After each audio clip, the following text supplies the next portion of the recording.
अकलूजमध्ये आमचे 4 मुक्काम आहेत. अकलूज, पुढचा मुक्काम आमचा बोंडल्याला आहे. त्याच्यानंतर बोंडल्याला आम्ही पोहोचलो. माऊली तोंडल्याला येतात आणि बोंडले असा विलोभनीय तो बंधू भेटीचा सोहळा होतो. तिथनं बंडी शेगावला आमचा मुक्काम आहे.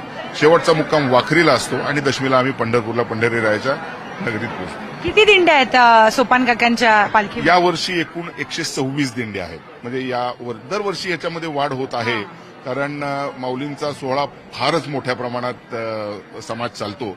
त्याच्या खालोखाल तुकोबारायांचा फार मोठा सोहळा आहे आणि तिसरा नंबरचा जर संख्येच्या दृष्टीने बघितलं तर सोपान काकांचा सोहळा आहे. माऊली ज्या वाटेने जातात त्या वाटेने आपली पालखी हे म्हणून आमचा एक वेगळी वाट आहे, वेगळा पालखी मार्ग आहे. तरी सुद्धा तुम्हाला माऊली भेटतात तोंडले बोंडले? हो, वा.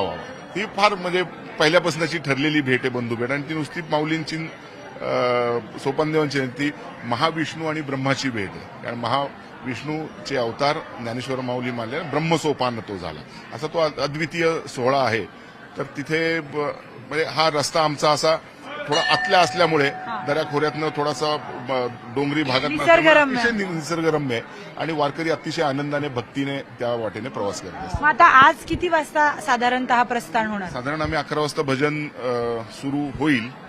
जे नेमाचे अभंग आहेत. आज निवृत्तीनाथ महाराजांचा समाधी दिन आहे, पावन दिन आहे, तर त्यांच्या अभंग होतील आणि नंतर थोडा एक मानकऱ्यांचे नारळप्रसाद देऊन केले जातील आणि 12:30-1 पर्यंत आम्ही देऊळवाड्यातनं बाहेर जायचं नियोजन असतं.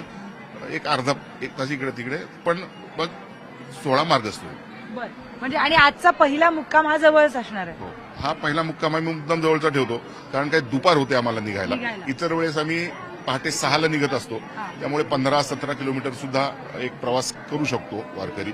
दुपारी निघाल्यामुळे जवळचा टप्पा. आणि काल आमचा वारकरी समाज जो आहे आमच्या दिंड्यांमध्ये जे चालतात ते काल माऊलींबरोबर पुण्याहून सासवडला येतात, त्यामुळे त्यांची सुद्धा चाल एक मोठी झालेली असते 30 किलोमीटरची. त्यामुळे पहिल्या दिवसाचा आम्ही एक 10 किलोमीटरचाच टप्पा आहे. निश्चितच. माऊली, आपले खूप खूप धन्यवाद. संपूर्ण वाट आणि कसं नियोजन असणार आहे हे तुम्ही सांगितलेलं आहे. त्यामुळे आता जे काही वारकरी असतील किंवा भाविक भक्त असतील रस्त्यामध्ये या गावांच्या वाटेवर असतील, त्यांना संत सोपान काकांचं दर्शन घेणं सोपं होणार आहे. आणि तोंडले बोंडलेला अद्वितीय सोहळा असतो. म्हणजे दरवर्षी हा सोहळा आम्ही कव्हर करतो, तरी सुद्धा आम्हाला त्या सोहळ्याची तितकीच आम्ही वाट बघत असतो, कारण तो अगदीच नयनरम्य आणि भावुक करणारा एक सोहळा असतो बंधू भेटीचा.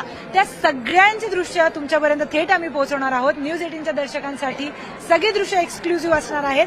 पण माऊली, धन्यवाद दिलेल्या सगळ्या माहितीसाठी. व्हिडिओ जर्नलिस्ट हर्षल गोरखा सोबत मी प्रियंका लाठी, न्यूज 18 मराठी, सासवड.